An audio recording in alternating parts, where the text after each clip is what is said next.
Aquí da inicio el programa de opinión más influyente de la radio. Las emisoras Democracia M y XFM presentan la revista de opinión Democracia, con la conducción y dirección de Gonzalo Rosero. ¿Queréis revolución? Hacedla primero dentro de buena alma. Este Ecuador amazónico, desde siempre y hasta siempre. ¡Viva la patria! Sin amilanarse, sin amilanarse. Nos maquillaron los datos, se los llevaron todo. La revista de opinión Democracia, los temas realmente relevantes, analizados con la visión crítica del periodismo libre. Da inicio la revista de opinión Democracia, el programa en el que usted cree. Comenzamos. Gonzalo Rosero, credibilidad incuestionable.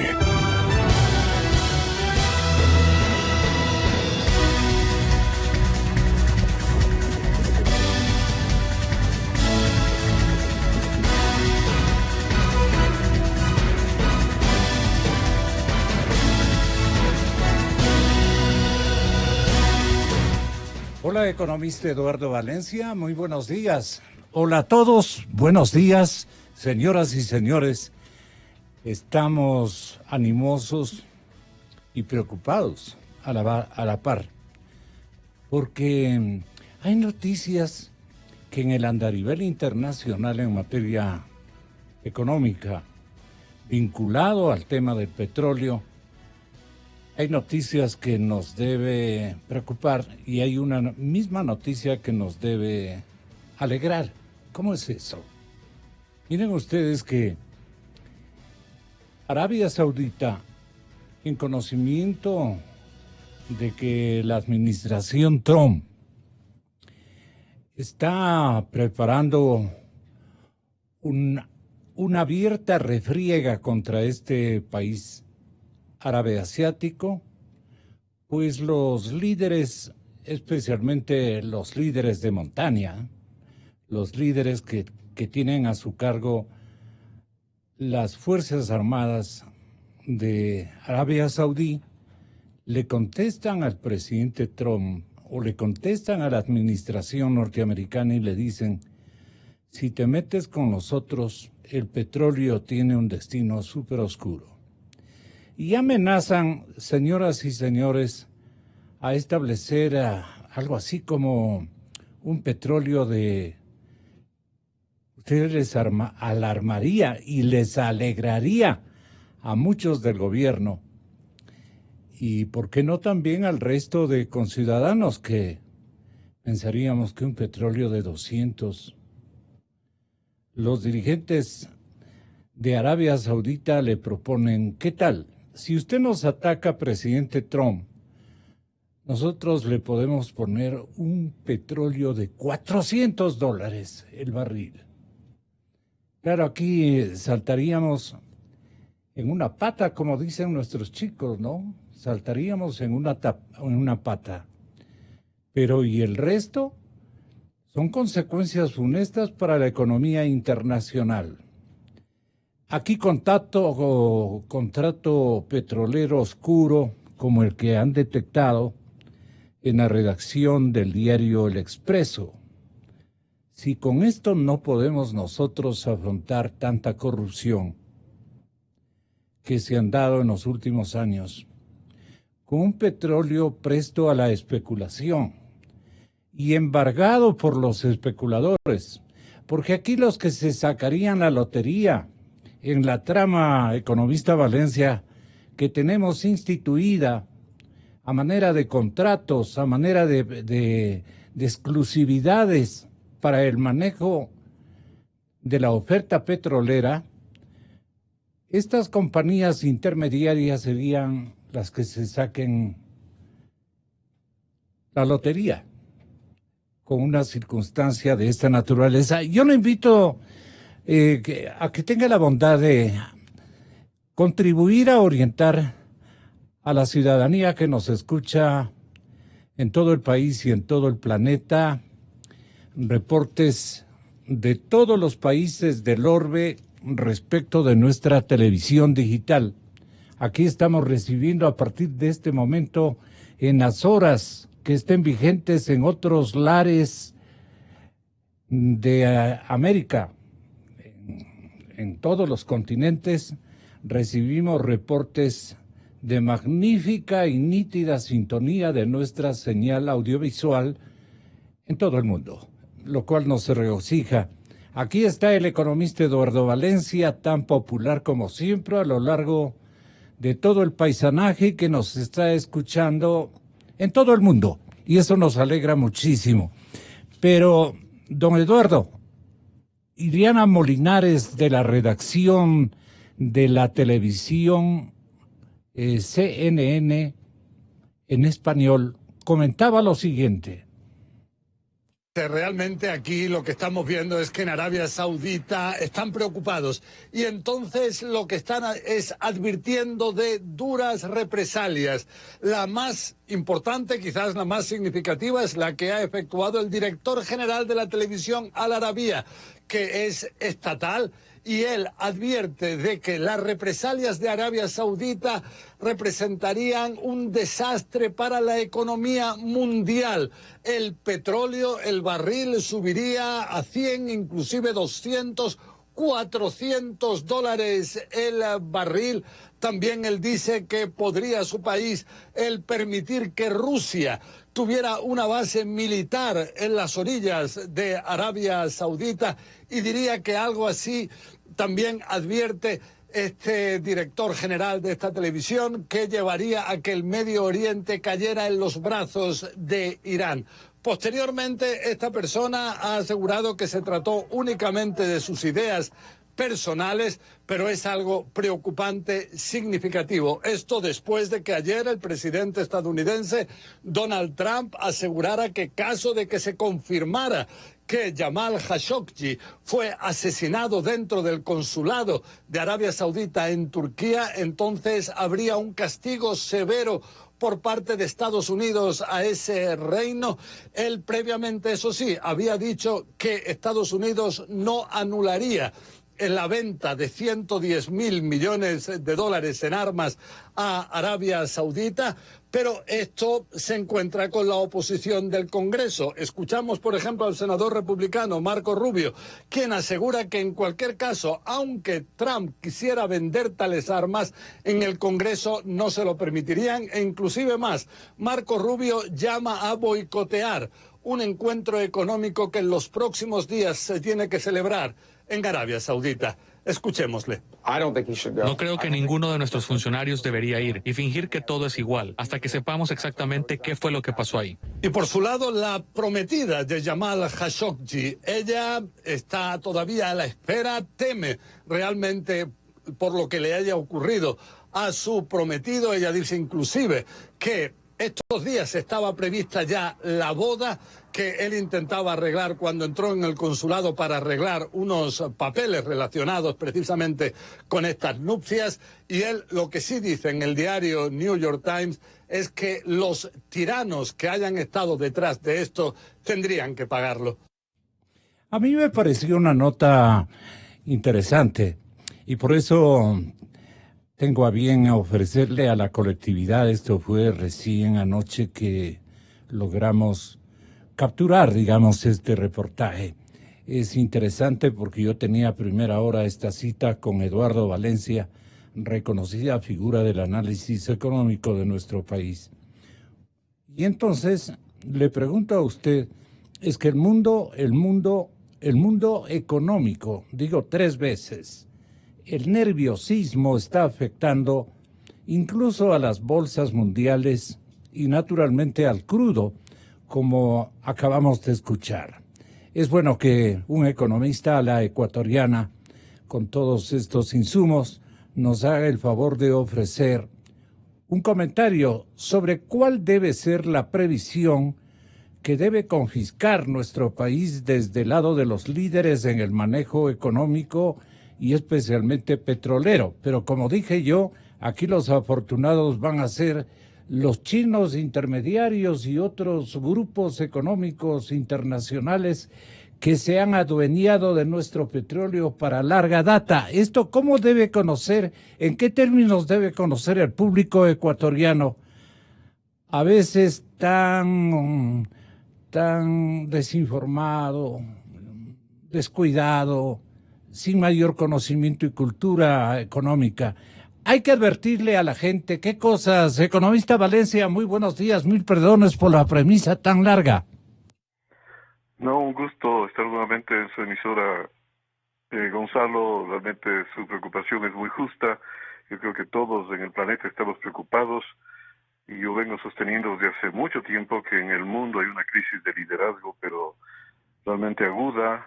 Hay una crisis de líderes, hay crisis de los sistemas. Los sistemas políticos, unos y otros, han fracasado y no se sabe ya con qué tipo de orientación se deben gobernar a los países. En el caso que nos ocupa y que usted me hace la pregunta, hay un conflicto entre Arabia Saudita y Turquía. Así y ambas es. son dictaduras. Y yo no tengo ninguna confianza en lo que hace el señor Erdogan en Turquía. Es una piedra en el zapato en la Comunidad Económica Europea, a la cual pretende ingresar, pero realmente tiene afanes dictatoriales y obviamente ha llevado a su país a graves problemas. Atraviesan por una crisis económica muy seria.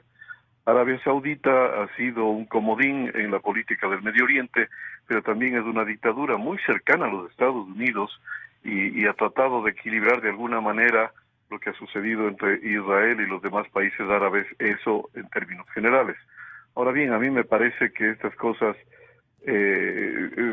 son fruto de graves fricciones que existen en modelos económicos zonales que tratan de todo, y con esto contesto su pregunta un poco rápidamente porque yo sé que usted tiene invitados en su panel. Aquí lo que llama la atención es el liderazgo del presidente Trump en los Estados Unidos. El presidente Trump es un populista de derecha, es un populista así como Correa, como Chávez, han sido populistas que trataron de convencer a sus países, de llevar al paraíso y de decir discursos que la gente quiere escuchar, pero no con liderazgos que saquen a esos países y lleven a hacer cosas concretas por el mundo y solucionar los verdaderos problemas. Son gente que mueve fuegos artificiales y que obviamente ponen en grave aprieto al país. Yo personalmente dudo muchísimo de que pueda eventualmente haber una posición ya más confrontativa entre Estados Unidos y Arabia Saudita. Yo creo que fue una amenaza de esas típicas de Trump, que dice cualquier tontera, cualquier estupidez, porque ya todo el mundo le encuentra a ese nivel de intervenciones del presidente de la potencia más importante del mundo, supuestamente amenazando a Arabia Saudita. Eso no ocurrirá jamás. Arabia Saudita es demasiado importante para la geopolítica del Medio Oriente, para los intereses de los Estados Unidos en esa zona, y por tanto no ocurrirá. Así que estas alarmas de que el precio del petróleo puede subir a $400, me imagino que al gobierno ecuatoriano le estará encantando, pero no sucederá. Yo creo que es importante que nos metamos en los problemas internos del petróleo, que tampoco está siendo bien manejado, en mi opinión, y más bien deberíamos preocuparnos de cómo solucionar nuestros problemas internos antes que dar demasiada importancia a estas situaciones medio incendiarias por la política mal llevada del gobierno de los Estados Unidos. La política internacional, dice usted. No obstante, la forma como hemos entregado a intermediarias nuestro hidrocarburo, que está prácticamente captado por estos intereses, si hubiera algún beneficio en el curso de los próximos días o semanas, ellos serían los beneficiarios. ¿Y por qué? ¿Usted tiene conocimiento, economista? Bueno, yo he venido reclamando al actual ministro de Petróleos, que ahora se llama Energía, Carlos Pérez.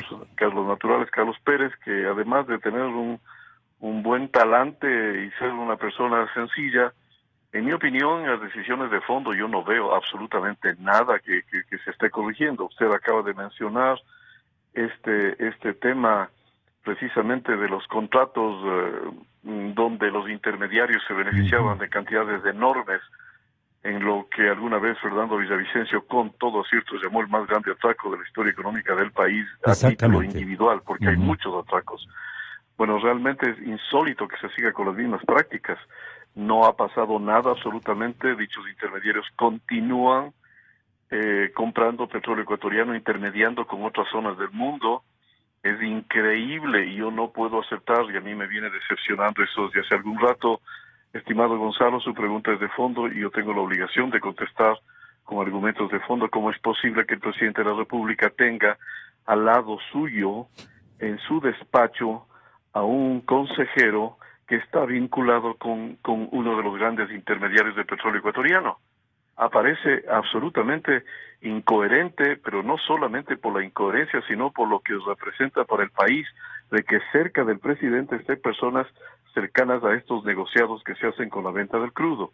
Como me preocupa, y también termino esta pregunta de forma rápida, con las prácticas que están llevándose en el Ministerio del Petróleo por parte del señor Pérez y por parte del ministro de Economía, de hacer preventas petroleras en una nueva oportunidad. Las preventas petroleras han sido criticadas por todo el país. Existe un informe de Contraloría, existe un informe, y yo formo parte de la veeduría de la deuda, en donde cuestionamos definitivamente la ilegalidad, la inmoralidad de esas preventas petroleras con China, porque realmente son créditos onerosos en donde está garantizándose con recursos del petróleo, que es absolutamente ilegal e inmoral, que no tiene precedentes en la historia económica del país, y que sin embargo, de lo que la prensa saca, porque yo no soy sabueso para saber si en efecto se produjo esa operación, pero la prensa ha informado que se ha hecho una operación reciente de $265 millones con esas mismas prácticas de la venta petrolera con China. No hay renegociación de la deuda. Aparece como que el presidente recién en el mes de diciembre va a viajar a China a hablar, cuando el presidente debería ir allá a hacer renegociaciones concretas, a firmar renegociaciones de contratos, suspender la intermediación, hacer contratación directa, es decir, decisiones ya tomadas, y sin embargo se anuncia que recién en diciembre el presidente va a ir a explorar a ver lo que pasa. No se sabe que el ministro de Economía o el ministro de Petróleos hayan viajado a China para hacer acuerdos previos, que es lo que corresponde para que cuando el presidente vaya, ya vaya en forma consolidada a hacer tratados, acuerdos a nombre del país, pero aquí se va a explorar en el mes de diciembre. Todo esto, Gonzalo, es la verdadera preocupación que debemos tener los ecuatorianos, de que en mi humilde opinión, las prácticas populistas y perjudiciales para el país en materia petrolera y en otras materias todavía continúan como rezago de la política de Rafael Correa en el gobierno anterior. Usted tiene otra interpretación y por eso nos halaga su gentil comparecencia nuevamente, economista Valencia. Y yo le quería preguntar también, el señor presidente está tratando de integrar a un paquete de medidas, ajustes fiscales importantísimos, pero más está preocupado del tema de la austeridad. Y no faltaba más. Esa es una prioridad también para nosotros en el manejo económico y hasta macroeconómico.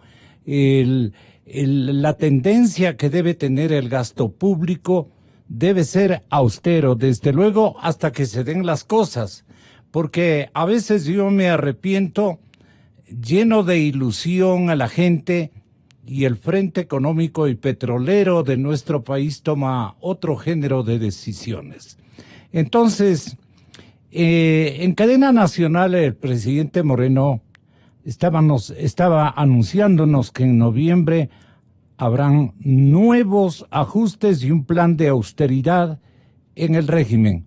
¿A usted le parece que, habiendo estas expectativas no definidas todavía, es válido que Lenín Moreno se preocupe de generar un cuadro de austeridad, incluso está retrasado en lo que debían haber adoptado, o cuál es su opinión, economista?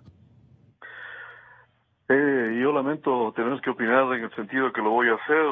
Usted sabe, Gonzalo, que yo he sido muy cauto en opinar sobre la política económica del gobierno. Son casi 4 meses, casi 5 meses que yo me he ausentado de los medios precisamente por no poner más leña al fuego viendo las cosas que pasan.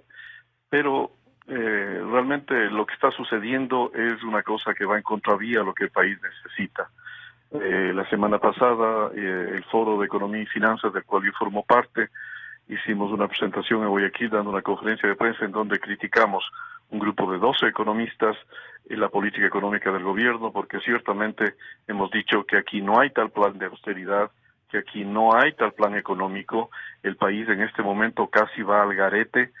Yo reconocí hace 4 meses que había un cambio en la dirección de la política económica. Parecía que iba a haber un desvío de lo que Correa nos embarcó en su época tan nefasta, y parecía que el presidente tenía un poco más de conciencia al respecto, pero lamentablemente me equivoqué. Yo creo que estamos siguiendo por el mismo camino. Cuando usted habla del plan de austeridad, eso no es verdad. El plan de austeridad que debió haber llevado el gobierno está en los gastos corrientes, que es el gran peso, el gran dogal que existe sobre la economía. Sin embargo, el presidente lo que ha hecho es recortar gastos de inversión.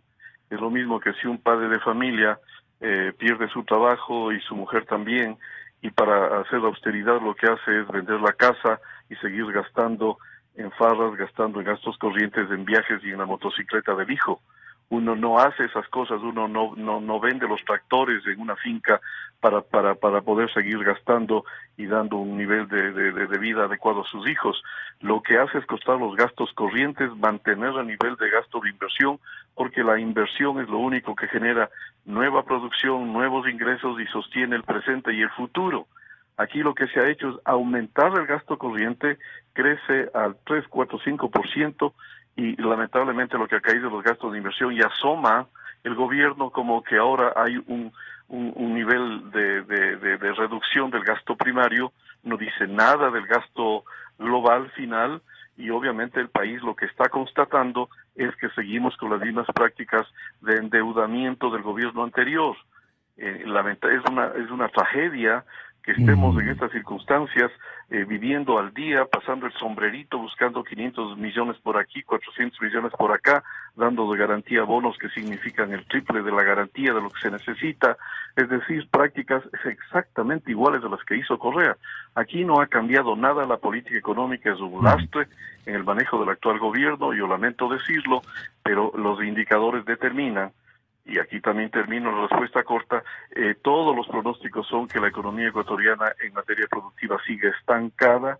Vamos a crecer este año al 0,9%, que es un nivel menor al 1%. Los desequilibrios fiscales y del comercio exterior son enormes. La caída de la producción agrícola es verdaderamente escandalosa. Se pierden 500,000 hectáreas de café, 200,000 de palma africana. Las papas se venden a $6 el quintal cuando los costos de los productores son 7,5.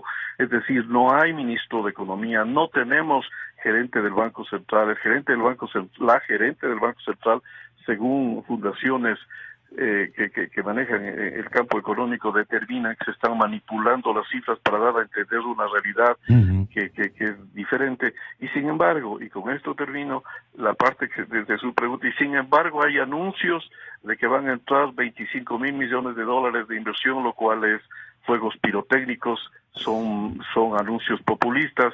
Se dice que el Ecuador va a entrar a la OECD, que es el club de países capitalistas del mundo, que entran cuando sus economías están totalmente saneadas y con perspectivas de crecimiento. A mí más me parece todo este tipo de anuncios medio chistes, pero el país ya no está para chistes después de haber pasado 11 años de una crisis aguda que ha afectado a la población. El señor presidente quiere medirnos con los países ricos. Eran los titulares que fluyeron este fin de semana.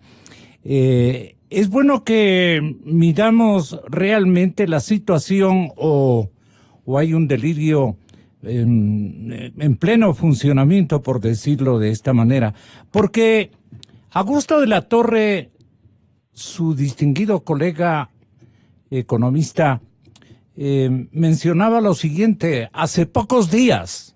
Y es cierto que arreglar el problema fiscal va a tener ciertos impactos en ciertos grupos de personas. Si, por ejemplo, hay una reducción importante del gasto corriente del Estado, vamos a tener algunos funcionarios públicos que van a tener que buscar trabajo en el sector privado. Y eso es doloroso para esas personas y para sus familias. Si es que hay que reducir el gasto de inversión, va a haber mucha protesta de todos los economistas que vamos a decir, también es menester dejar que el Estado haga ciertas inversiones que son esenciales para que la economía funcione. Si no podemos ir por el lado del gasto corriente, tenemos que pensar cómo tenemos más ingresos. Y la medida más obvia es eliminar los subsidios. Pero eso tiene un golpe fuerte sobre aquellos que usan el transporte público y el gas y el diésel, que nos está envenenando el cielo de Quito, pero hace que la vida sea más barata de lo que fuera de otra manera. Y si no queremos irnos por ahí, tendríamos que pensar en el IVA.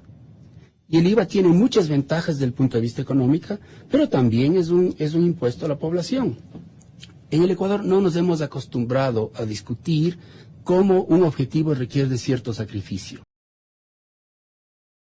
Tiempo en una serie de acciones para incentivar la inversión privada, nacional y extranjera. De lo contrario, vamos a tener una economía estancada por varios años.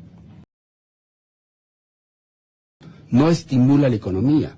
El ajuste fiscal, por definición, la va inicialmente a desestimular y en el largo plazo en el mediano plazo va a abrir espacios para que haya más inversión porque el riesgo país va a caer. O sea, ¿por qué estamos haciendo el ajuste fiscal? Estamos haciendo el ajuste fiscal porque a pesar de que en el corto plazo causa dolor y puede incluso causar una recesión, en el mediano plazo nos va a bajar el riesgo país. Y con un riesgo país más bajo, los inversionistas internacionales van a venir. Y en verdad el Foro de Opinión Económica estaba anunciando en días anteriores que se viene una contracción macanuda en el desarrollo de la economía. Entonces también veo yo que los economistas tienen que ponerse de acuerdo, economista Valencia. A ver, ese deseo suyo es compartido por mí, creo que por toda la población. Lo ideal sería que los economistas que estamos preocupados por la suerte del país nos pongamos de acuerdo.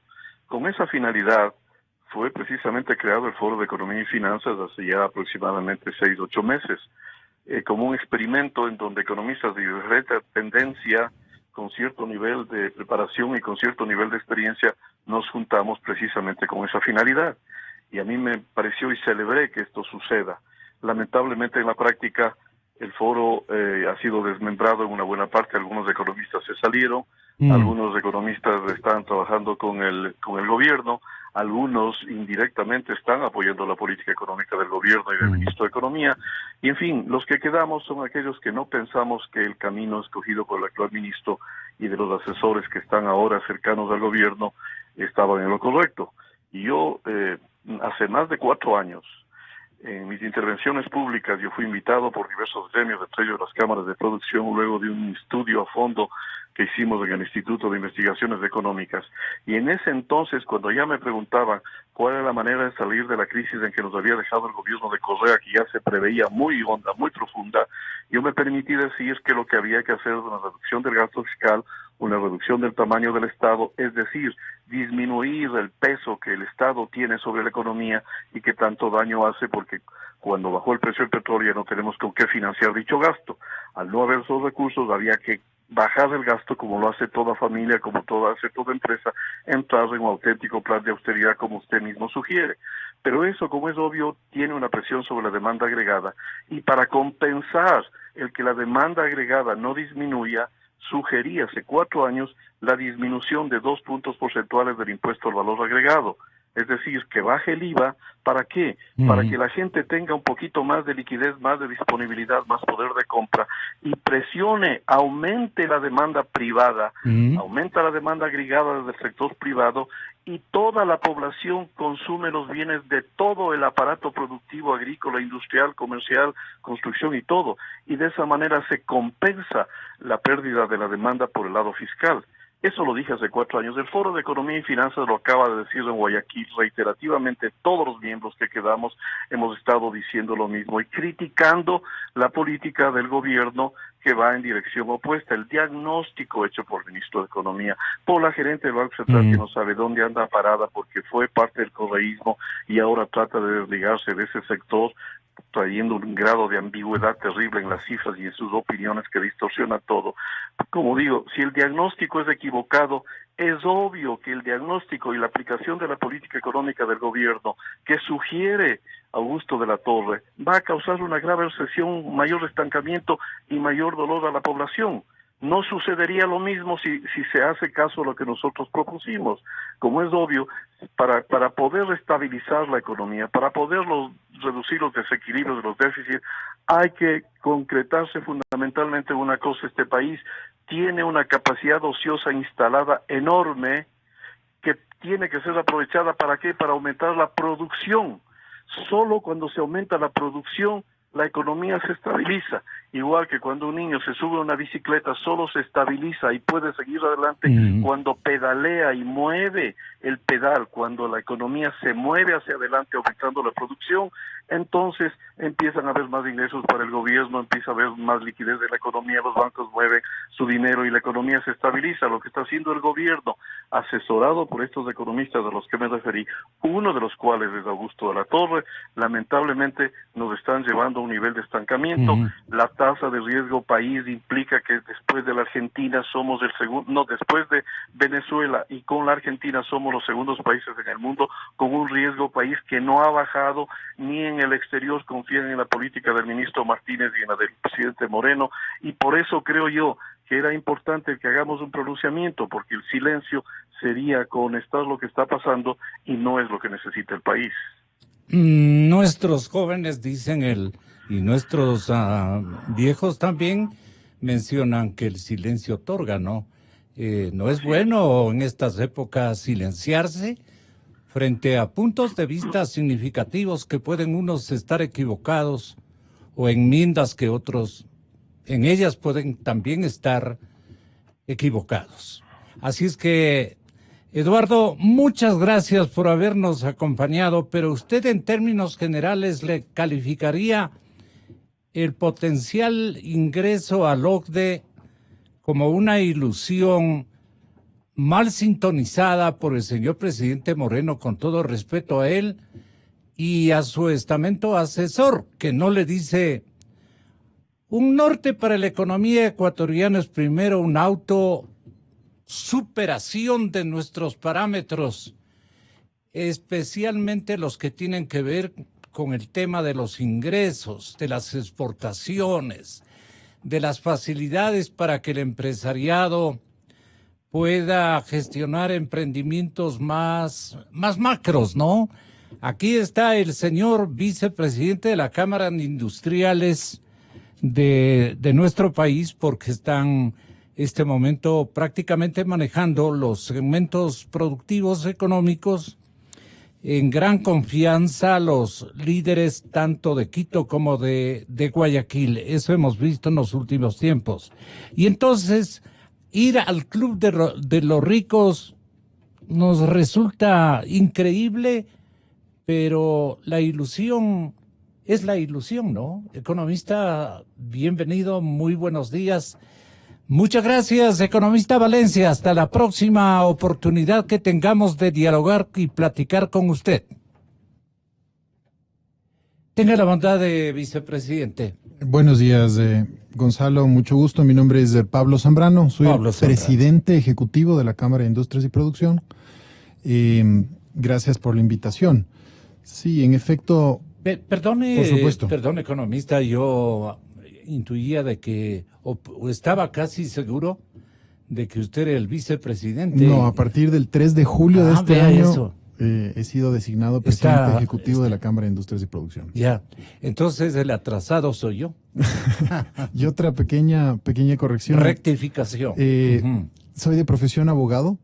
Tengo una experiencia amplia en el tema gremial y obviamente conocimiento sobre la realidad nacional y los temas que estamos analizando justamente en la Cámara de Industrias y Producción, que tienen que ver con productividad, competitividad y obviamente los temas económicos. Son las herramientas que están en plena discusión y que buscan insertarse para ver si le damos una línea de conducción más o menos homogénea y coherente a la economía ecuatoriana. Ese creo yo que es el tema de fondo. El tema de fondo es hacer un análisis, que el análisis está ya muy avanzado. Todos sabemos del estado en el cual está la economía. Y lo importante aquí es buscar las soluciones, los remedios que la sociedad ecuatoriana, porque es una responsabilidad de la sociedad ecuatoriana, obviamente encabezada por el gobierno nacional, que es quien establece la política pública, las directrices en materia económica, pero muy importante señalar y establecer que todos los estamentos y el sector productivo nacional, por supuesto, también tiene que colaborar dentro de aportar ideas, aportar debates, que fue un tema muy importante lo que hicimos la semana anterior. Hicimos un debate a nivel internacional y regional muy importante sobre hacia dónde deben ir los estados, hacia dónde debe ir la producción del país. Entonces, creo que ese es el aporte que nosotros podemos hacer además obviamente de las inversiones que debemos alentar y que debemos fomentar por parte de las empresas que se encuentran agremiadas a las distintas cámaras ¿Qué del problemas país. tiene su gremio? Bueno, en esta línea. El tema más importante para todo actor de la producción es tener una estabilidad macroeconómica. El país tiene que ir hacia allá. Entorno. Exactamente. El entorno económico tiene que ser un entorno adecuado que permita justamente hacer una planificación hacia el futuro. El éxito de toda organización es establecer una serie de mecanismos que nos permitan planificar, por ejemplo, nuestras inversiones, planificar nuestro crecimiento, planificar nuestra producción y sobre todo fomentar o focalizarle al Ecuador hacia en los mercados internacionales. El mercado interno de 16 millones de habitantes obviamente es pequeño para la capacidad instalada que se mencionaba en la intervención antes que decía Eduardo Valencia. Entonces hay que potenciarle al Ecuador para que exporte, para que produzca más y mejor y obviamente se vaya generando lo que se denomina un círculo virtuoso porque a mayor producción, mayor empleo, mayor recaudación tributaria y mayor bienestar para la población. Entonces, el tema económico es un tema que obviamente nos preocupa a todos y sin dudas hay que tomar decisiones, algunas decisiones que ya se han ido analizando y se han ido anunciando. Las quejas y también las visiones colindan entre optimistas y pesimistas también en el área de los señores empresarios y de la actividad industrial, de la actividad agrícola. ¿Qué les dice usted a sus compañeros de coyuntura, en este caso, abogado Zambrano? Sí, mire, el tema es cómo vemos el vaso, ¿no es cierto? Si le vemos medio lleno, medio vacío. Yo creo que sin duda los ecuatorianos debemos tener una mentalidad positiva, debemos apreciar los cambios macro que se están viviendo en el país. Por ejemplo, el ambiente, el mejor ambiente que existe de libertad, un ambiente de democracia, un ambiente de combate a la corrupción, que eso se está viendo. ¿Que hay tarea por hacer? Claro que sí, hay tarea por hacer, pero sin dudas el cambio de visión es evidente. Y dentro de este contexto, creo que es muy importante que el sector productivo desde su lado, digámoslo así, empiece a aportar ideas sobre cómo mejorar la competitividad en el país, cómo producir más y mejor, cómo mejorar también lo que se denomina la productividad. ¿Y qué es la productividad? La eficiencia, es decir, cuántos recursos, cuánto tiempo yo gasto en producir un bien. Eso es algo muy importante que tenemos que hacer. ¿Y con qué cuenta el señor presidente Moreno que quiere ingresar a este club de países ricos? Muy bien. ¿Qué es la OCDE? Es un organismo internacional, nace justamente en Europa.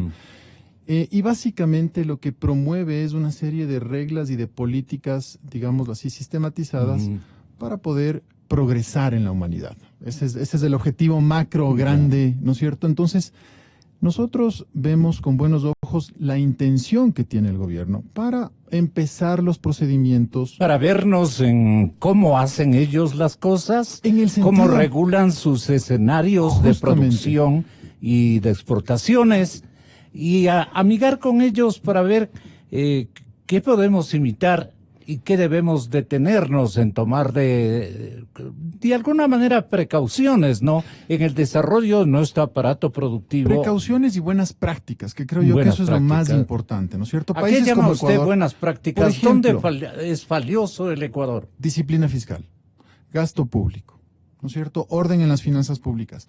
Y eso nosotros estamos viendo que existe anuncios importantes y acciones importantes desde el mes de mayo. Sin duda, por ejemplo, Gonzalo, antes del 15 de mayo no sabíamos los ecuatorianos cuánto era la deuda o los pasivos del Estado ecuatoriano. El día de hoy sabemos que son más de 60,000 millones de dólares. Pero los ministros anteriores del gobierno anterior sacaban cualquier cifra y decían que no hemos llegado al límite del 40%. No, cuantificado adecuadamente son 70,000 millones de dólares. Eso es lo más importante, la cuantificación de las cifras. En segundo lugar, la reducción del bajo rubro. Hemos jugado, digo. El país, lamentablemente, las autoridades anteriores han jugado con ese rubro y creo que eso no es responsable con el país ni tampoco ético. En segundo lugar, la disminución del gasto público, ¿no es cierto? Hay que disminuir el gasto corriente, que se denomina, para hacer que el Estado se convierta en un Estado eficiente. Este país, con petróleo de 110, 115, 120 dólares, las autoridades anteriores creían que podía intervenir en todos los estamentos de la economía. Entonces es muy importante que el país vuelva a la realidad y el país tenga una administración. En el año 2006, 2007, 2006, Gonzalo, usted y yo y el país veía cómo habían 15, 16 ministerios. En un momento determinado, en el año 2015-16, habían 53 ministerios o secretarías con rango de ministerio. Eso generaba un gasto público inmenso. Entonces, eso es lo que hay que precisamente bajar. Entonces, la OCDE, ¿qué nos permite? Adoptar estas buenas prácticas de gasto público, de presupuestación técnica, ¿no es cierto?, de financiamiento, de equilibrio de las finanzas públicas. Desde ese punto de vista vemos nosotros con buenos ojos que el país empiece a dar los pasos hacia adelante para ser parte de este organismo internacional. Su colega abogada y también dirigente del sector empresarial, la vicepresidenta de la Asociación de Industriales no solamente ecuatorianos, sino latinoamericanos, está con nosotros.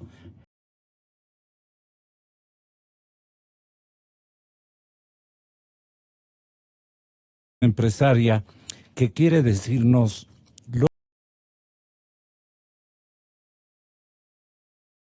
irnos con los países ricos y las potencialidades que también, ¿por qué no? No somos tampoco acomplejados por ponerlo en esa adjetivización a nuestro país y a sus grupos económicos. Y aprender de los otros, pero comparándonos y peleando codo a codo, si es que esto fuera factible. Pero, abogada, doctora, tenga la gentileza, usted que es la segunda dirigente de la Asociación de Industriales Latinoamericanos, ¿qué enmiendas cree que hay que realizar en el manejo y conducción de la economía? Porque puede pasar el señor presidente Moreno como un ser humano muy ilusionado, exageradamente ilusorio, si cabe el término. Esto en potencia. Pero en realidad, ¿usted cómo ve la apreciación que tiene sobre sus activos empresariales el jefe del Estado ecuatoriano? Muy buenos días, abogada. Buenos días, doctor Rosero. Buenos días, doctor Zambrano. Muchas gracias por la invitación. Un cordial saludo a toda la audiencia de Radio Democracia. Esta idea que ha hecho pública el ministro de Economía y Finanzas de entrar a la OCDE nos parece muy buena. Sabemos que esto es un proceso, pero este país necesita que cada nueva política pública esté enfocada hacia la producción con metas claras, la sostenibilidad del país, del sector productivo, a la productividad misma, como ya indicó el doctor Zambrano, a la competitividad, que no se afecten con la política. Yo siempre digo, me encantaría que Ecuador sepa claramente hacia dónde va, independientemente de quién maneja la parte pública, si es de izquierda o de derecha, como sucede en algunos países, las cosas son claras, que está enfocado hacia la producción y obviamente a través de ella a la generación de plazas de trabajo adecuadas. Sabemos que 9 de cada 10 de esos puestos de trabajo están siendo generados por el sector productivo, que es donde está la riqueza del país, un país tan maravilloso como el nuestro, que tiene superalimentos que el mundo demanda, no puede estar en los índices mundiales donde está. Si vemos, por ejemplo, el índice de competitividad, estamos en la posición 97 de 130 posible, y teniendo una idea, un plan de entrar a un órgano en donde en este momento solo hay 36 naciones del mundo, yo creo que podemos revisar en dónde estamos fallando y definir una política pública que esté enfocada hacia la producción. Nosotros a nivel nacional, en la Federación Nacional de Cámaras de Industrias, decimos que no hay mejor plan social que aquel que genere empleo productivo, y hacia allá debemos estar enfocados frente a los retos también que tiene la humanidad en este mundo, la cuarta revolución industrial, como hemos conversado la semana pasada en el World Business Forum, y herramientas como ya las indicó el doctor Zambrano, entre las cuales también está la Ley de Fomento Productivo, que tendrá próximamente también ya emitido su reglamento, y yo creo que el país se merece ese esfuerzo y ese deseo de sacarlo adelante a través de su producción. Ahora, abogados, dirigentes empresariales, en el foro que alude de la doctora Caterina, que estamos ya con una premisa suficientemente competitiva, coherente, por el que debemos nosotros establecer,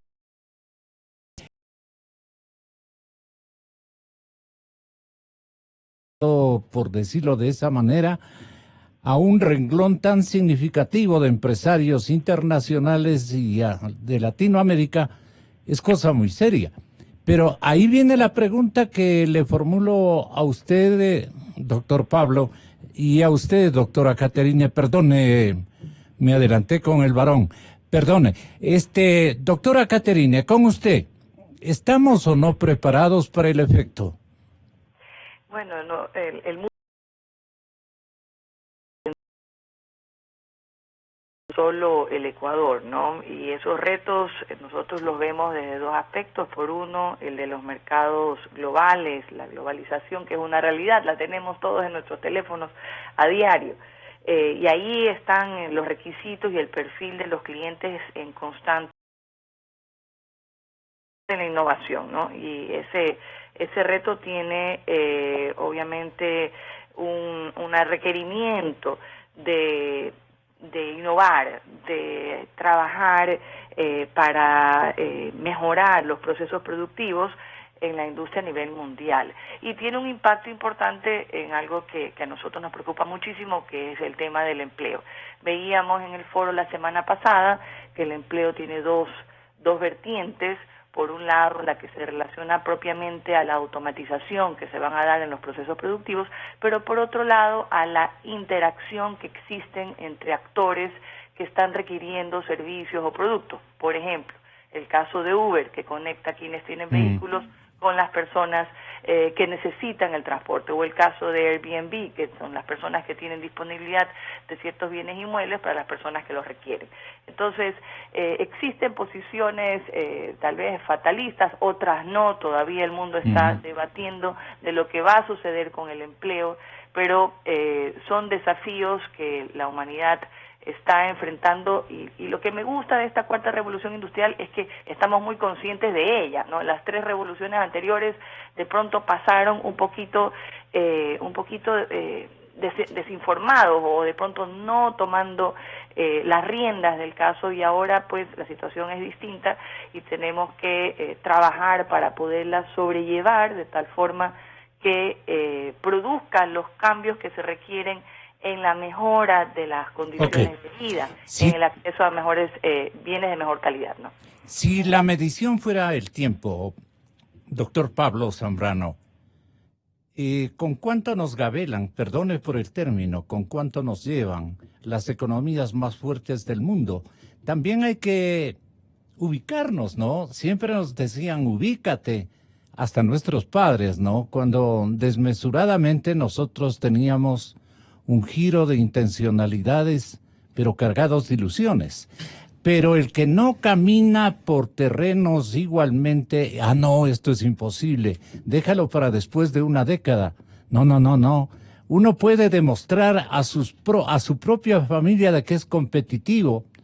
En mi caso, por ejemplo, yo he trabajado desde muy niño y he tenido que bregar durísimo. Y creo que con el ejemplo de los padres de ustedes deben haber atravesado por idénticos caminos. Por eso me gustó lo de la doctora Caterina. A mí sí me gusta que nos pongamos por lo menos a competir con ilusión de a dónde tenemos que llegar y qué prácticas debemos observar para ser grandes. La pregunta que usted hacía, Gonzalo, es ¿con cuánto retraso tenemos con respecto a los países, ¿no es cierto? Esa es la de fondo.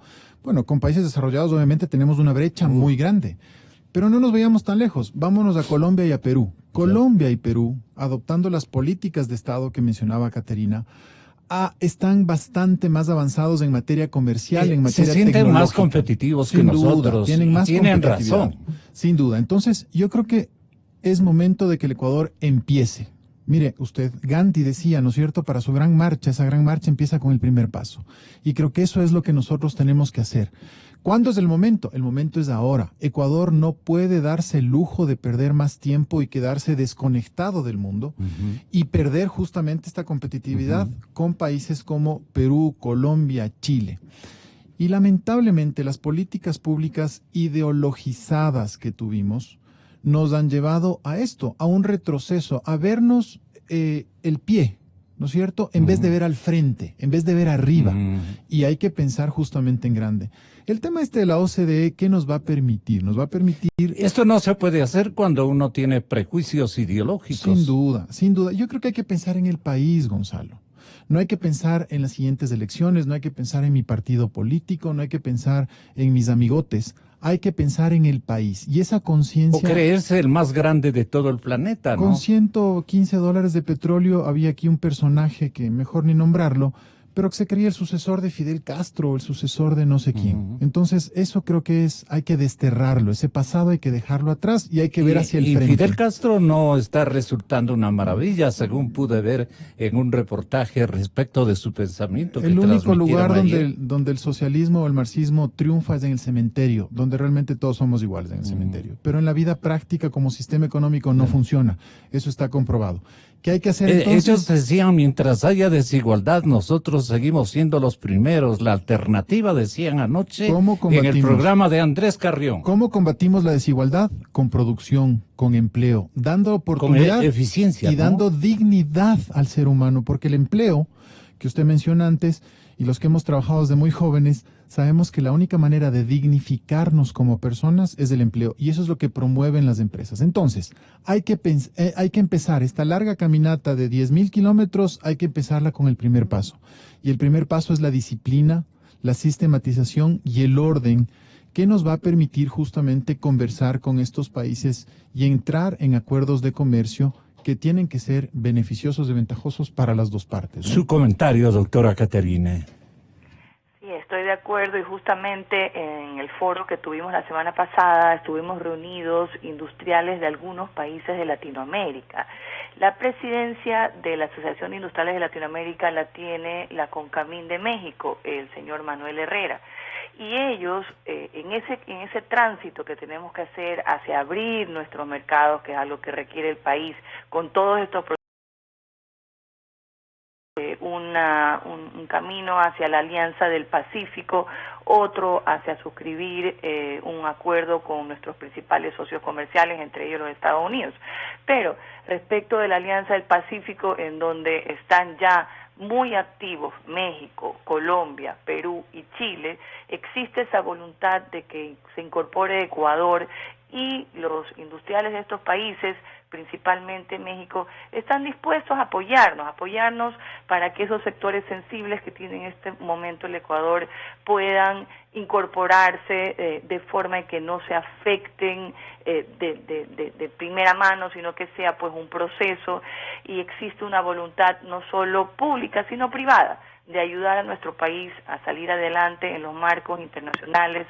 Como decía el doctor Zambrano, nuestros vecinos nos llevan ventaja en la suscripción de estos acuerdos, y en el mismo ranking que yo mencioné anteriormente, cuando Ecuador está en el puesto 97 de 137, Colombia está en el puesto 66 de 137 y Perú en el puesto 72, con todos los elementos que esto conlleva: eficiencia laboral, eficiencia en el mercado de bienes, instituciones, infraestructura. Entonces, sabemos exactamente dónde estamos, sabemos dónde están nuestros competidores, sabemos a dónde queremos llegar. Hay que trabajar, pero inmediatamente, considerando que ya tenemos algunas instituciones que están funcionando mucho mejor que antes y que existe un mejor balance entre las funciones del Estado, lo cual también afecta la seguridad jurídica y las reglas del juego que el sector productivo requiere. Para ingresar en cualquier estamento internacional en materia económica como país, nosotros requerimos inicialmente, como una especie de derecho de matrícula o algo por el estilo, necesitamos un aval del Fondo Monetario Internacional. Y Augusto de la Torre, que nos visita por estos días, nos señala, no, yo que he trabajado en el Fondo Monetario, yo que he trabajado en el Banco Mundial, bueno, puedo describir que las condiciones que precisa Washington y los organismos en esta materia, que convalidan los planes de desarrollo de las naciones, especialmente hablando de América Latina, no es tan complicado el asunto. Se necesitan, decía de la Torre, se necesitan tejidos alrededor del Fondo Monetario, mostrando, digamos, nuestra capacidad, el apoyo laboral, el apoyo político. Para que haya apoyo político se requiere una fusión entre pensamientos empresariales y pensamientos del gobernante que esté de turno. Entonces, los retos son superables, quiere decirnos en términos generales, Pablo, pero si le ponemos un poquito de ganas y de coherencia a una demostración internacional de que el Ecuador está preparado para estas grandes canchas, ¿no?, de competencia. Es fundamental demostrar unidad en el frente interno, público y privado. Para el efecto, ¿qué se requiere? Se requiere precisamente un diálogo abierto, un diálogo franco, un diálogo sincero. ¿Pero qué es un diálogo? Un diálogo implica emitir mensajes, recibir mensajes y dar una retroalimentación y actuar en consecuencia. Entonces, ese diálogo público-privado se lo está dando con el gobierno actual, y eso es importante. ¿Por qué es importante? Porque el sector privado y el sector productivo, Gonzalo, es usted, soy yo, las empresas que yo represento, son los señores que están aquí en la cabina, y todos somos del sector privado, por favor, todos quienes no recibimos un pago por parte del Estado. Entonces el sector privado es la sociedad ecuatoriana. No se puede estigmatizar, no se puede calificar mal al sector privado, porque el sector privado es el que mueve la economía del país. El señor taxista que está afuera, el señor bucero que nos escucha, la señora de la tienda. Además, el que arriesga. El que arriesga, y las grandes empresas que invierten en este país. Porque entonces, el sector público no arriesga prácticamente nada, y el beneficiario de esos emolumentos en el sector público prácticamente tiene una beca fija, conseguida a fuerza de voluntad política y nada más, pues. Y vea usted lo que está pasando en la Asamblea con el asunto de los diezmos, que mejor ni tratar ese asunto de falta de ética terrible, ¿no?, de algunos asambleístas. Entonces, el tema de fondo, ¿cuál es? Si no hay un diálogo público-privado asertivo, claro, receptivo por parte de las autoridades, no vamos a poder ir hacia afuera. Y estamos viendo que actualmente existe una buena disposición de las autoridades de gobierno que manejan el frente económico, productivo, petrolero, de turismo, entre otros, para interactuar con el sector privado, recibir los consejos, los aportes que nosotros podemos dar, trasladarle al presidente de la República, quien tiene obviamente la respuesta final. Justamente, doctora Caterina, con esto terminamos. Escuchémosle al presidente de la República en el Fórum Mundial cuando mencionaba lo siguiente. Solo en lo que va de este año hemos firmado 114 convenios público-privados por casi 10.000 millones de dólares, con un potencial de generar poco más de 28.000 empleos. Además, 23 contratos de inversión por casi 900 millones con proyectos que generarán al menos 5.000 puestos de trabajo directo, y seguimos avanzando. Ese es el resultado de lo que hoy Ecuador ofrece a los empresarios: confianza, estabilidad jurídica, transparencia en un ambiente de calidez y de profunda amistad. Pero este no es un asunto eminentemente espiritual, de estado de ánimo o de actitud. Tiene que ser con pruebas al canto y con fortalezas que usted se dignará precisarlas. Tenga la bondad de desarrollar, digamos, esta iniciativa y esta apreciación que tiene el señor presidente de la República, como acabamos de escucharle. Justamente esos compromisos al que él se refiere se dieron ya meses pasados. Esto sucedió el 15 de junio, cuando estaba discutiéndose la ley de fomento productivo dentro de la Asamblea. Existe el deseo, los sectores productivos tenemos que constantemente invertir para mantener nuestra oferta a lo que requieren los consumidores. Entonces, existen muchos proyectos que están listos, estaban esperando la ley de fomento, estaban esperando su reglamento. Ahora se está trabajando en los temas de competitividad, que son los que muchas veces no nos permiten competir en los mercados internacionales. Para eso la dinámica laboral y la legislación laboral es muy importante, lograr que rompamos ese saco que nos tiene prisioneros, en donde solo 4 de cada 10 personas tienen un empleo digno, y aprovechar esta cuarta revolución industrial en la que hablábamos antes, donde hay una convergencia en torno a la industria, porque todos los sectores agrícola, pecuario, acuícola, pesquero requieren de transformar sus productos, no solo por las condiciones de salubridad y durabilidad que necesitan, sino para poder mejorar su almacenamiento, distribución, comercialización, el uso, etcétera. Entonces, estamos en un momento muy idóneo para que todos estos satélites operen y que logremos salir de ese círculo vicioso. Pero hay analistas y protagonistas de la noticia económica que mencionan que con este plan económico como que Ecuador no puede salir. ¿Qué opinión tiene usted? Nosotros creemos que tenemos que enfocarnos hacia los temas de la competitividad. Efectivamente, estamos muy a la expectativa del presupuesto general del Estado para el próximo año, que nos dé un mensaje más a que ese modelo económico que estaba basado en el gasto público definitivamente es parte del pasado, que se le ha puesto una piedra, y que el modelo va a ser a través, o generar esa dinámica económica a través del sector productivo, que es lo que nos va a permitir la sostenibilidad del país hacia lo futuro, hacia los próximos años, y nosotros creemos que eso es posible, y por ende ese presupuesto para el 2019 es importantísimo, que nos dé finalmente esos mensajes que no solo esperamos los ecuatorianos, sino que espera el mundo. Usted mencionó el Fondo Monetario Internacional, y las instituciones, los organismos multilaterales también están esperando que el país cierre definitivamente esa etapa nefasta del socialismo del siglo XXI, y que empecemos a pensar en la gente que necesita trabajo y que se puede conseguir debidamente en el sector productivo. El problema estadounidense y de Arabia Saudita puede complicarse, y eso advierten analistas internacionales y que se dedican especialmente a la proyección del precio de los hidrocarburos. Anticipan que podría ser una situación que ubique al petróleo en es una réplica de Arabia Saudita al presidente Trump, si usted nos hace algo, nosotros le ponemos un petróleo de 200 o de $400, dicen ellos. Entonces, no nos ilusionemos con este potencial paraíso, porque así como mueven un dato, pueden moverse todos los parámetros, y sería más bien una quiebra mundial la que estaríamos anunciando. A ver, ¿cómo está esa cosa?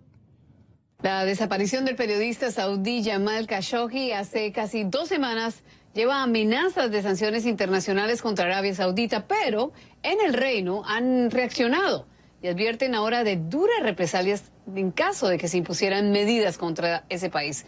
En el Medio Oriente, en Jerusalén, tenemos con nosotros a José Levi, que nos acompaña en ese momento. Saludos, José. Gracias por acompañarnos aquí en Mirador Mundial. Háblanos precisamente de esas amenazas. Hola, Yone. Realmente aquí lo que estamos viendo es que en Arabia Saudita están preocupados, y entonces lo que están es advirtiendo de duras represalias. La más importante, quizás la más significativa, es la que ha efectuado el director general de la televisión Al Arabia, que es estatal, y él advierte de que las represalias de Arabia Saudita representarían un desastre para la economía mundial. El petróleo, el barril, subiría a 100, inclusive $200 $400 el barril. También él dice que podría su país el permitir que Rusia tuviera una base militar en las orillas de Arabia Saudita, y diría que algo así también advierte este director general de esta televisión, que llevaría a que el Medio Oriente cayera en los brazos de Irán. Posteriormente, esta persona ha asegurado que se trató únicamente de sus ideas personales, pero es algo preocupante, significativo. Esto después de que ayer el presidente estadounidense Donald Trump asegurara que caso de que se confirmara que Jamal Khashoggi fue asesinado dentro del consulado de Arabia Saudita en Turquía, entonces habría un castigo severo por parte de Estados Unidos a ese reino.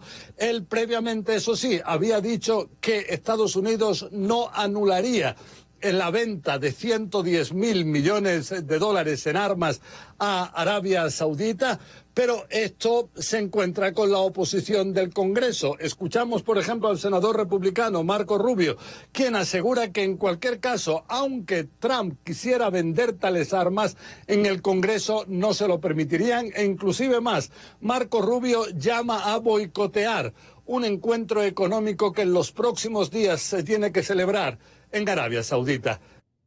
El maestro José Levi, eso es todo. Muchas gracias. La cadena Democracia siempre bien informada. Gracias, Caterine. Gracias, Pablo. Hasta la próxima. Gonzalo Rosero. Credibilidad